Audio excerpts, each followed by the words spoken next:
So the Rebbe is explaining something here very essential to Judaism.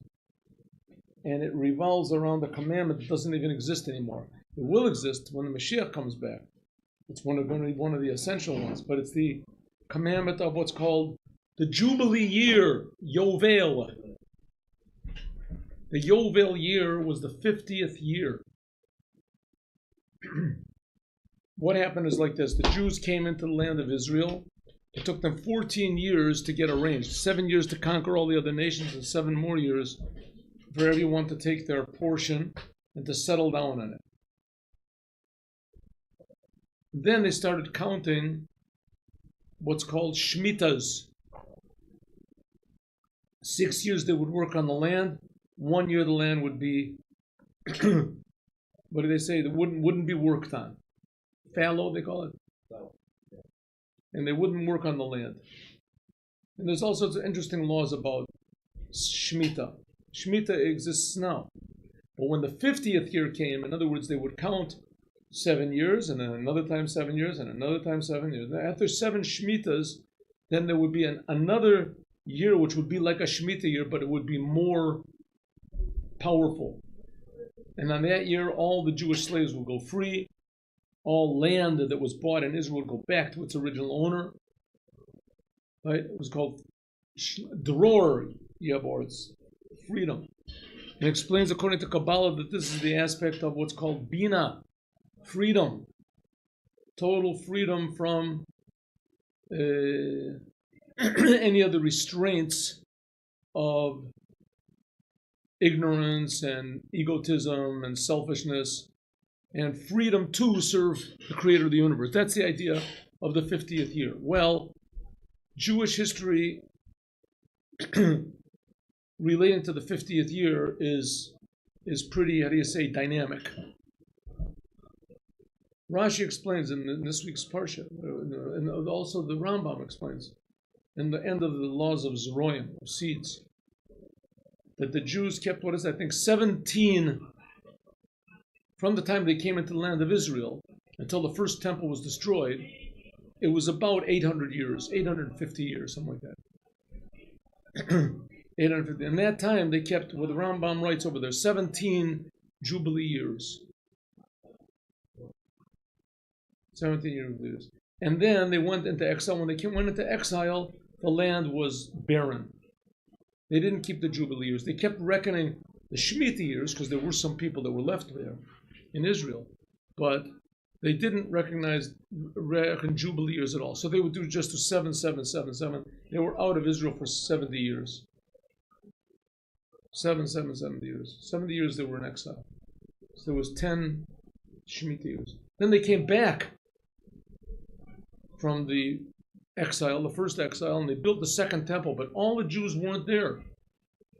There were some Jews that remained in Babylon. There were other Jews other places, left at other places. So they kept the 7-year period, and they also observed, they counted the 50th year as the Jubilee. They counted it, but they didn't keep it. In other words, the slaves didn't go free, and there wasn't the the lands didn't go back to the original owners. So there was still the Jubilee year was counted. In other words, in the counting. And then after the second temple was destroyed, so it went back to like how it was in the 70 years, and there was so we have 3 periods in Jewish history how the Jubilee year was kept. When the first temple was there was the Shemitah years and the Jubilee years, completely. When the temple was destroyed 70 years, there was only Shemitah years. In the second temple, still something was missing, but they kept the Jubilee years. They counted the Jubilee years. They counted the years, Shanat HaYovel, the 50th year. So they would count 7, 7, 7, 7, 7, get up to 49 years, and the 50th year would be like another Shemitah year. It would be like another Shemitah. They would call it Yovel, but like 2 Shemitah years together. And then, since that only happened once. That happened, no, the whole course of the second temple. So that would have been like, 8 times or something like that.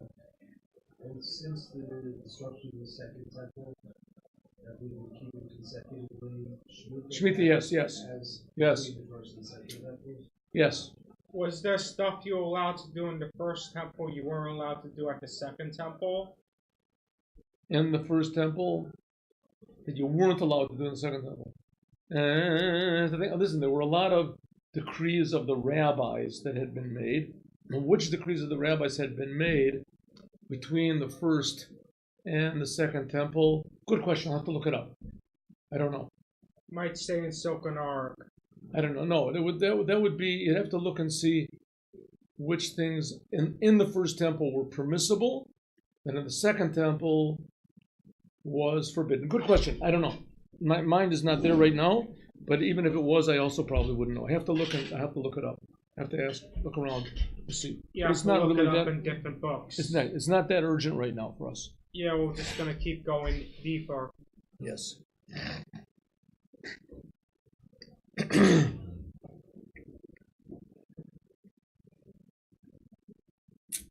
I mean, it says that there were certain laws of muktzah in the introduction to the laws of muktzah. It says that there were, I think, Nehemiah also, he made certain laws of muktzah that weren't in the first temple. There were rabbinical commandments, but we'll have to look it up. Good. Why should I guess? Zion. Hashmita b'zmanenu.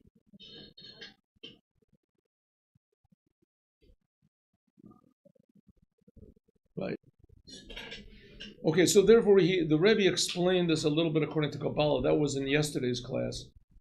We did that there's 3 levels spiritually. There's in the time of the first temple, then there was shining in Kabbalah, the aspect of Bina, which we talked about in the morning class also, which Bina is a big awareness of God. In the time of the second temple, this big awareness of God was definitely not there.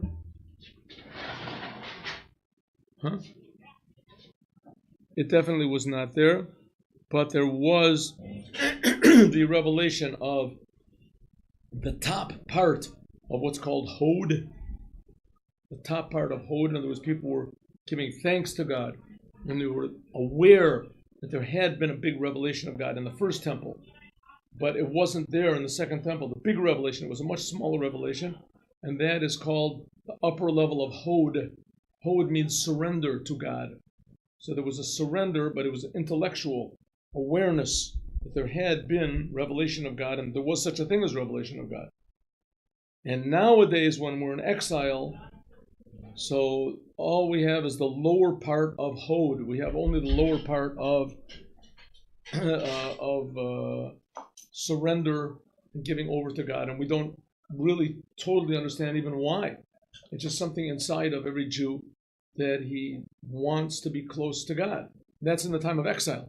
Something inside of us is telling us to devote ourselves to the Creator of the universe, but it's not our intellect. Now it says Oti Oteno Lo Ra'inu. Now we don't see any miracles, no signs of God. If you look at the biggest miracles, let's just take a very simple example: the 6-Day War. 6-Day War was an incredible miracle, and then in the eyes of all of the nations of the world, it was an incredible miracle. And everybody, even our worst enemies, they became quiet. They saw it was a big miracle. And the Israeli government convinced everybody that it was definitely not a miracle. That it was, and they really believed it. The Israeli government really, truly believed it. That it was not a miracle. It was only our army and our air force. We have a superior air force, and our determination. And we had our backs to the wall.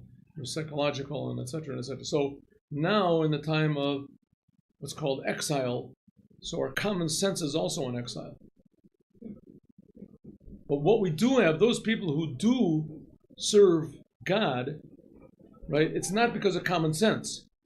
They decide they're going to serve God because they just have this unexplainable, incomprehensible feeling that, God of the Jews exists and he's right, and,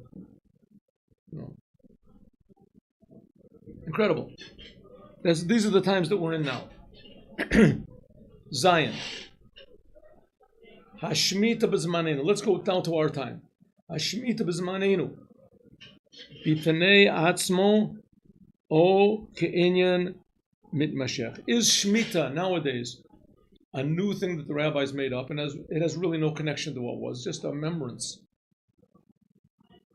of what used to be, or maybe it is the same thing as was before, just continued on. What is the Shemitah nowadays? Let's look and see.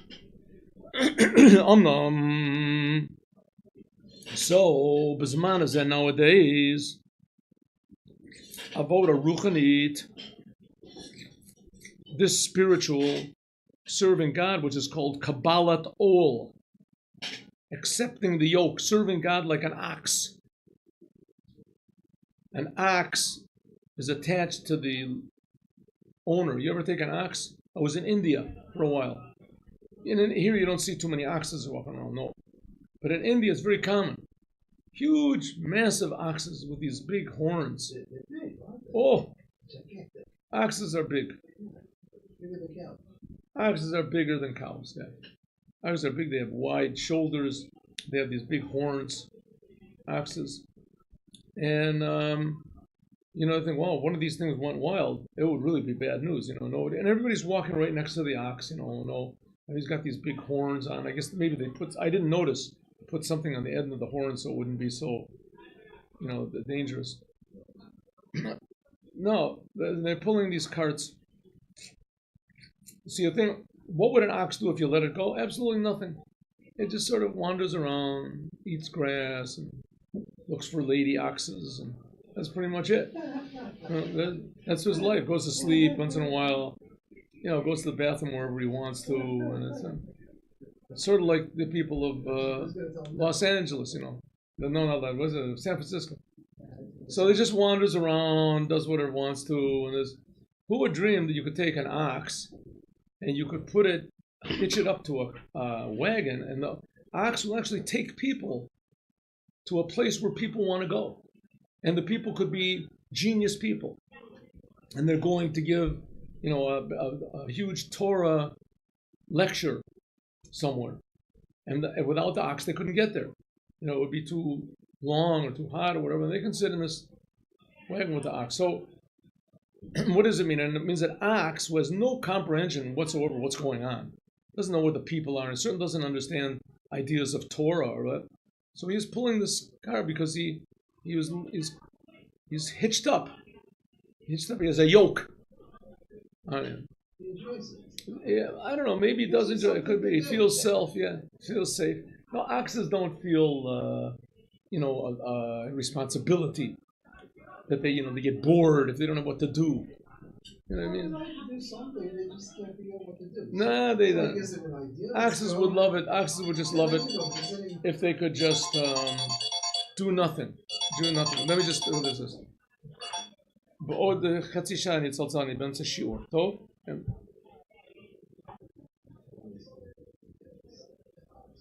לא, תצלצל עליה, תשאל אותה. רק היא תדע, או אשתי, אבל אני באמצע שיעור, אני לא יכול עכשיו. Shalom.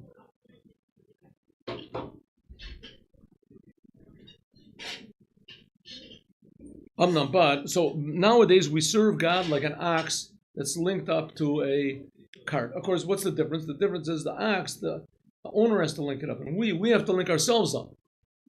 We have to say to ourselves, listen, I don't understand God, I don't know what's going on, but I do believe that I'm a Jew, I can't explain it, and I feel this feeling that I have this responsibility to the creator of the universe. I can't explain it.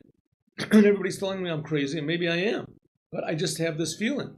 And I look and I see, seems that, Abraham had the same feeling, and that, Rabbi Akiva and Lubavitcher Rebbe, there's other people that have the same feeling. So, we're all in the same insane asylum or whatever it is, but I got the feeling. I have this feeling. I want to do something, but I don't understand what God is. And I mean, I imagine that the Lubavitcher Rebbe and Rabbi Akiva and these people have a much bigger understanding than I do. But still, I don't understand anything. So, what can I do? So I'll link myself up. I'll just do what I have to do. I'll try to understand whatever I can, because it's a commandment to understand. I understand. She says, but Bisman Azen nowadays, Ta'avodah Ruchni is the service of God of Kabbalat all, of accepting the yoke. Hu lamata mitam b'das. This is below understanding. Lochin, therefore, eini makifa begilu et adam b'piminiyoto.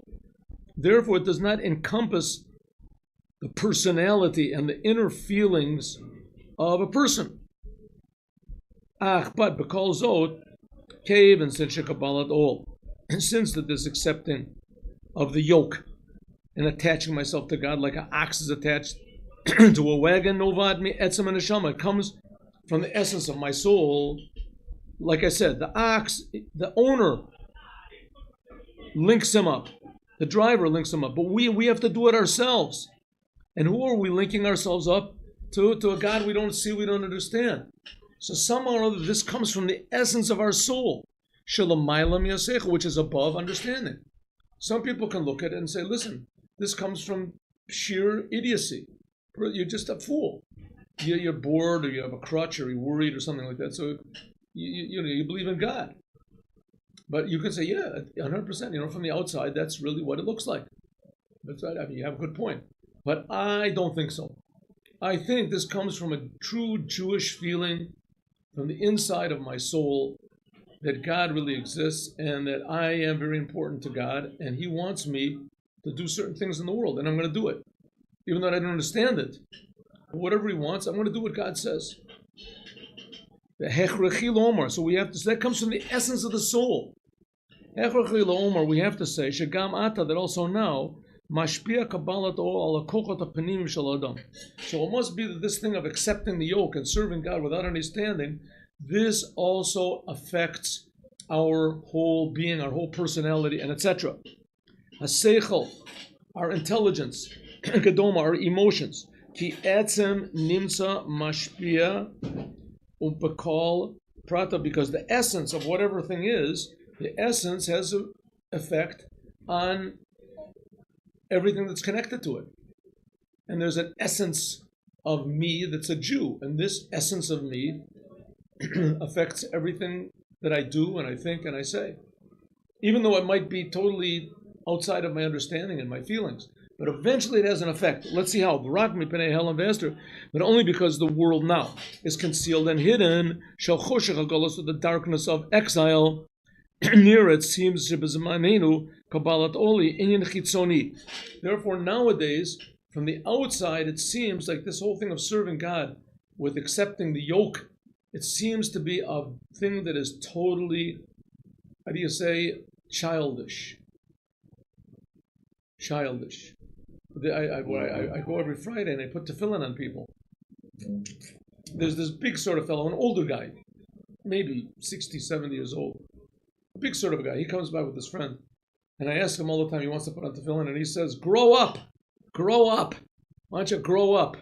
Tit bagir. Right? Grow up. So, in Hebrew, it's tit bagir, right?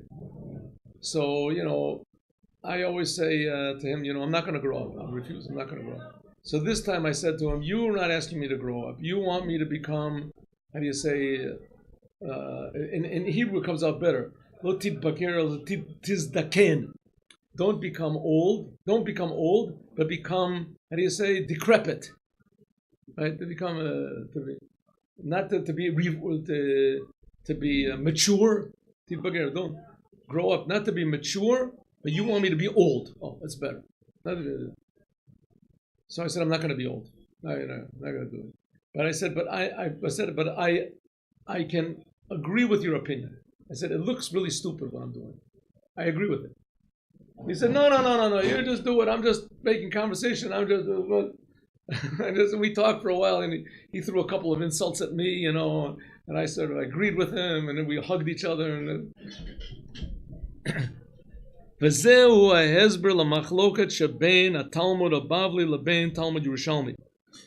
the difference between Talmud Bavli and Talmud Yerushalmi. In other words, yes, from the outside it looks stupid, but really it's talking about the essence of the Jewish soul, that nowadays if we're serving Hashem.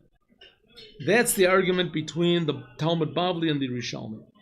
Im Shemitah, if the Shemitah nowadays is from the Torah, in other words, that the mitzvah this is the mitzvah itself, kayemet mitzad atzmo b'tzad zman hazeh, if it is still the same mitzvah as it was before the commandment of the Torah, or midrabanan, or maybe the rabbi said the mitzvah does not exist anymore, but we must keep the remembrance of it. Kezecher, like a remembrance of the Shemitah that was in the time when the Jubilee was there. So what is it? Is the mitzvah of Shemitah, is it still a mitzvah like it was back then? That's according to the Bavli. Oh, is it just from the rabbis because there's no Yovel today? So is the mitzvah Shemitah just from the rabbis? It's just like a remembrance that we have from what was there. Just not, we shouldn't forget it. That's what the Yerushalmi says. Mitzad Machashachin Hoshivani, from the aspect of what that we are now wandering around in darkness. That's the Talmud Bavli. Near it seems to come on Kabbalat Ol, that Kabbalat Ol is only an external thing. Therefore, Kabbalat Ol is an external thing. Therefore, so over a Talmud Bavli, the Talmud Bavli says that nowadays the Shemitah is a thing in its own. Einu kashur the Shemitah shaya kayemet b'zaman shayovel noheg. Shemitah it's a mitzvah. Do Shemitah. When there was the Jubilee year, as they also did Shemitah, but it was a different type of Shemitah. Now, ach mitzar or shel Talmud Yerushalmi. But from the light of the Talmud Yerushalmi, Mudgash, we can feel that also the Kabbalah is old. Nowadays, it is, yes, an internal thing. Rak b'ofen zmani, but it's only temporary. Ein hu meir begiloi, and it doesn't shine in a revealed way, because the Yerushalmi is very, very demanding. Everything has to be perfect. Therefore, says the Talmud, therefore, says the Talmud Yerushalmi, that the Shemitah nowadays, it's not a thing on itself. It's not a thing on itself. In order for this, the Talmud Yerushalmi says, you want the Yovel and the Shemitah to be real, well then it has to be something which is internal and it affects the person, the essence of the person, like it was in the first temple. That's Shemitah. It has to affect the essence of the person. If we're now in the time of exile and it doesn't affect the essence of the person, then I'm sorry. It's only for the rabbis. The commandment we do now of Shemitah is only from the rabbis. It's not the real Shemitah, the way it should be, like the Talmud Yerushalmi says, everything has to be perfect. The Talmud Bavli was written in exile. The Talmud Bavli said that the mitzvahs, it's good enough if you do them even in an external way. That's the mitzvah. God gave the mitzvahs. You can do them in an internal way with all of your heart, or you could do it like it is in the time of Galus in an external way. This is all from the Torah. All from the Torah. So according to the Talmud Bavli, the mitzvah of Shemitah now is from the Torah, because it wasn't always demanded from a person that it be perfect. It doesn't have to be perfect. In the time of the Beis HaMikdash, it was perfect. That's wonderful. But if it's not perfect, it's also okay. It's also okay. Like a person putting on tefillin, right? You put on a pair of tefillin that costs $1,500. That's wonderful. You put on a pair of tefillin that costs $400. And also, it's a mitzvah. Same mitzvah, right? Now, there's some people that say, no, $400 tefillin. Listen, there's a good chance that the sofer that wrote it, he wrote a little bit fast, and it's a good chance. You're right. Could be a good chance. But are they kosher? Yes, 100%. 100% it's kosher, right? Is that enough of a margin of error that you can't make a blessing on these things? No, you can make a blessing. You don't make a... Another example could be lips replacing bowls. No, listen, it's not... The lips replacing the bulls, that's an obvious thing. What does he mean, lips replacing the bulls? It says nowadays we can't sacrifice. One second. So we read the laws about the sacrifice, and the ekimus of our time, the movement of our lips, is as though we sacrifice the sacrifices. But if you were really strict, you'd say, well, unless you really have the bowls and you have the temple, you're really not doing it this way. Okay. There is one place where it says Nishalma parim sifotenu. In the Shalom means it should be the mitzvah of the action should be complete. Now we are really doing it. I'm not just bringing an ox. Okay, that's another aspect. But good. Okay, here we're doing the same thing. In the first temple, they kept the Shemitah. Now we keep the Shemitah. The question is, that we're keeping the Shemitah, is it got the power of the Torah or not? The Yerushalmi says the power of the Torah is pure. The Shemitah only is pure when there's the Yovel comes along with it. That's the mitzvah from the Torah. You want to do the Shemitah Akshav? Okay, but don't say it's from the Torah. Torah has to be 100%. Torah, that's what the Talmud Yerushalmi says. Talmud Bavli says, no, God gives us a mitzvah. The mitzvah exists all the time. The best way, of course, is when the time of the Beit HaMikdash. That was good. But if it's not the time of the Beit HaMikdash, it's also the same commandment. So nowadays we're in exile and we don't do the commandments with an inner feeling, with this feeling of bina, of understanding and excitement with God. We don't do any of the commandments that way. But we do the commandments, certainly not in the time like it was in the time of the first temple. We can try, but it's still not going to be the same thing. Says the Bavli, don't worry about it. You're doing the best you can. That's also from the Torah. That's also from the Torah. Ela hemshech v'zecher. Now, according to the Yerushalmi, we're only keeping the Shemitah as a remembrance from the first temple. V'kein hi mahave hachana l'Shemitah shetihye la'atid lavo. And therefore, the Shemitah that we do now is a preparation for the Shemitah that's going to be in the future redemption. The Bia Shlishis, when the Beit HaMikdash comes and builds the third temple. According to Rambam, there's a Bia Shlishis, when the third temple will be built by the Mashiach. The third temple will be only by Mashiach. Some opinions say it'll come from heaven, it'll be built. The Rebbe has a way of explaining it. But nevertheless, there will be a third temple. The third temple will be built by means of Mashiach. Will it come from heaven? Will it come from below? But Mashiach is only one that's going to do it. Yavo v'yigalenu. He will come and redeem us, b'korov mamash, quickly. And then the Shemitah will be real, even more than it was in the first temple. So do we have a decision whether the Shemitah now is... According to the Bavli, and that seems to be the opinion, is that the Shemitah nowadays is only from the rabbis. It's only rabbinical. So if you have any doubts if this thing is relevant to Shemitah, it would be you go leniently. But I'll look it up.